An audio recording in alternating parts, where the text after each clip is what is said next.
जय हिंद दोस्तों, मैं गगनदीप आप सभी का स्वागत करता हूं proud group of NCC YouTube channel पर। और आज की ये वीडियो आपके लिए वेरी वेरी इंपॉर्टेंट है क्योंकि हम इसमें एनसीसी का पेपर सोल्व करने वाले हैं जो हाल ही में आपके एग्ज़ाम में पूछा गया है। और बहुत सारे डायरेक्टरेट से कैडेट्स के मेरे पास व्हाट्सएप के ऊपर मैसेज आ रहे थे कि अब की बार जो उनका एग्ज़ाम होने वाला है तो वो ऑप्शन टाइप होने वाला है। और ये जो एग्ज़ाम मेरे पास आया है ये भी ज़्यादातर जो इसमें क्वेश्चन पूछे गए हैं वो ऑप्शन टाइप पूछे गए हैं।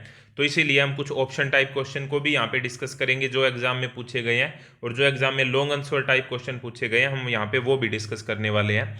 तो अगर आप एनसीसी के एग्जाम में ए ग्रेड लेना चाहते हैं तो इस वीडियो को आपको एंड तक देखना है जिससे आपके सारे के सारे डाउट क्लियर हो सके और आपको बहुत सारे क्वेश्चन एज इट इज इस वीडियो में से आपके एग्जाम में मिल जाएंगे।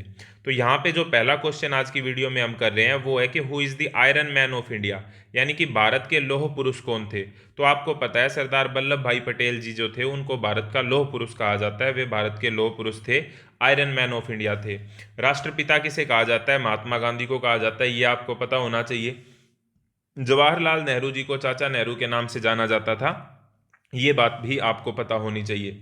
नेक्स्ट क्वेश्चन यहाँ पे है कि the youth of a nation are the dash of a nation, के देश का जो यूथ होता है वो देश का क्या होता है, यानी कि युवा देश के क्या होते हैं। तो युवा देश की बैकबोन होती हैं, रीढ़ की हड्डी होती हैं, सिर हाथ और मुंह, ये वाले ऑप्शन गलत है। बैकबोन, युवा को देश की बैकबोन कहा जाता है, रीढ़ की हड्डी कहा जाता है, ये बात हमको पता होनी चाहिए। नेक्स्ट क्वेश्चन अब यहाँ पे है, आपको ध्यान से देखनी है, सारी चीज़ें बड़े ही अच्छे से आपको समझ में आएंगी कि स्वतंत्रता से पूर्व भारत के प्रमुख नेता कौन थे, यानी कि बिफोर फ्रीडम इंडिया के प्रमुख नेता कौन थे।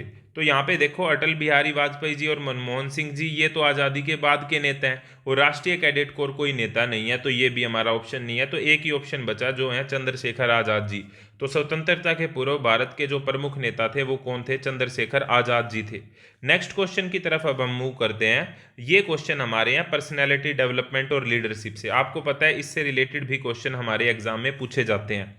तो यहाँ पे सबसे पहला क्वेश्चन आपके सामने आपको दिखाई दे रहा है, नेता में तुरंत डैश लेने की क्षमता होनी चाहिए। तो नेता जो भी होता है उसका जो सबसे मेन एबिलिटी होती है, जो सबसे पहली क्षमता और इंपॉर्टेंट होती है वो होती है निर्णय लेने की एबिलिटी, यानी कि डिसीजिवनेस होनी चाहिए। क्योंकि डिफेंस हो या कोई भी फील्ड हो जिसके अंदर जो भी लीडर होता है तो लीडर का सबसे इंपॉर्टेंट काम होता है डिसीजन लेना।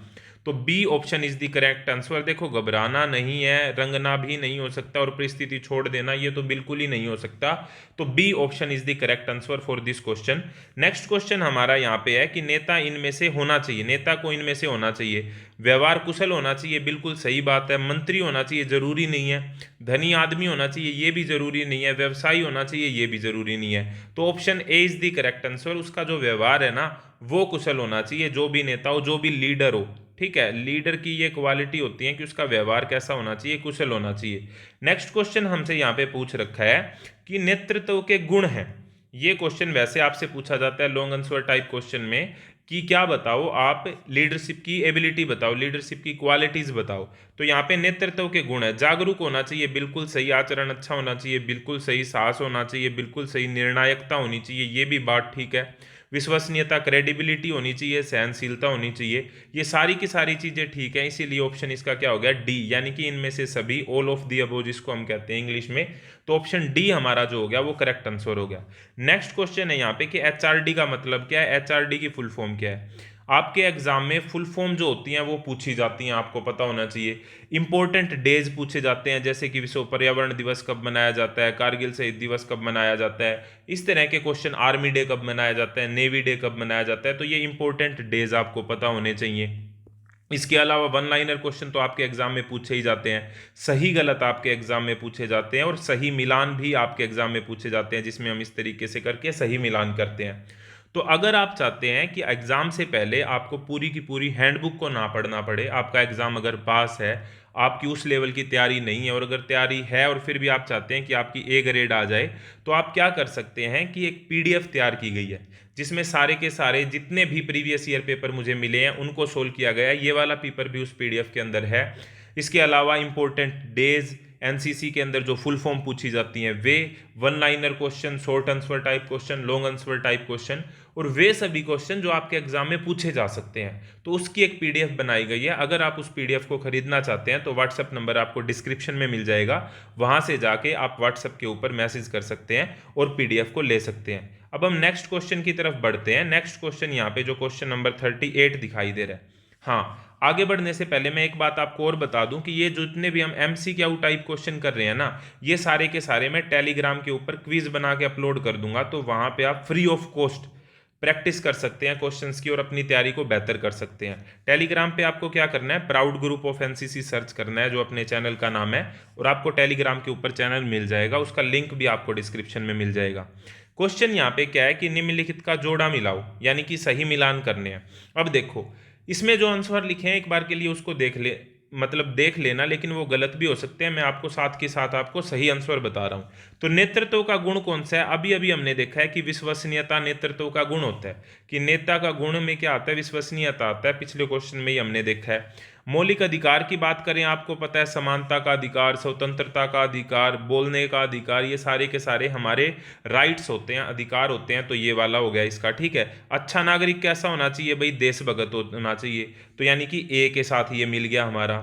नेक्स्ट है यहाँ पे राष्ट्रपिता। राष्ट्रपिता आपको पता है महात्मा गांधी को राष्ट्रपिता की उपाधि दी गई थी। और मौलिक कर्तव्य की अगर हम बात करें तो देश की रक्षा करना हमारा क्या है भाई? मौलिक कर्तव्य है। तो इस तरीके से आपको सही मिलान करने हैं। बात समझ में आ गई? इस तरीके से आपको क्या करने हैं भाई? यहाँ पे सही मिलान करने हैं। नेक्स्ट क्वेश्चन हमारे हैं भाई डिजास्टर मैनेजमेंट से। डिजास्टर मैनेजमेंट जिसको हिंदी के अंदर हम आपदा प्रबंधन कहते हैं। तो देखो क्वेश्चन नंबर 39, प्राकृतिक आपदा। आपदा जो होती है आपसे एग्जाम में पूछा जा सकता है कि आपदा कितने प्रकार की होती हैं। तो आपदा होती हैं दो प्रकार की, एक प्राकृतिक होती है, एक मानव निर्मित होती है। तो प्राकृतिक भूकंप भी देखो प्राकृतिक आपदा है, चक्रवात भी प्राकृतिक आपदा है, बाढ़ भी प्राकृतिक आपदा है। तो इनमें से सभी यानी कि all of the above is the correct answer, यानी कि D option is the correct answer. Next question है यहाँ पे सुनामी का क्या अर्थ होता है। देखो जो सुनामी वर्ड होता है ना, उसकी फुल फॉर्म में होती है, मतलब उसकी जो स्पेलिंग होती है वो ये होती है TSUNAMI। टी यहाँ पे क्या होता है? साइलेंट होता है। और इसमें भी TSU का मीनिंग अलग होता है और नामी का मीनिंग अलग होता है। तो TSU का मतलब होता है सी शोर, यानी कि समुद्र तट, और नामी का मतलब होता है लहर, यानी कि option A is the correct answer हो गया। सुनामी का ये अर्थ होता है कि जो समुद्र के तट पर लहरें उठती हैं, या जो समुद्र में लहरें उठती हैं, उन्हीं को हम क्या बोल देते हैं भाई? सुनामी बोल देते हैं। बात समझ में आ गई आपको? नेक्स्ट क्वेश्चन देखो, मैंने अभी आपको बताया था कि आपदाएं कितने प्रकार की होती हैं। तो आपदा होती हैं दो प्रकार की। कौन कौन सी? एक तो होगी प्राकृतिक आपदा और दूसरी होगी मानव निर्मित। तो मानव निर्मित या मानवकृत के अंदर हम देखें कोहरा। अब कोहरा तो प्रकृति से होता है, मानव थोड़ी करता है। युद्ध हो गया, बम विस्फोट हो गया, ये मानव करता है, ठीक है। और अतिवृष्टि ये भी प्रकृति से होती है। तो ना ए हो सकता है और ना हमारा बी हो सकता है, और डी इनमें से कोई नहीं है, ऐसा तो बिल्कुल भी नहीं है। तो C option is the correct answer.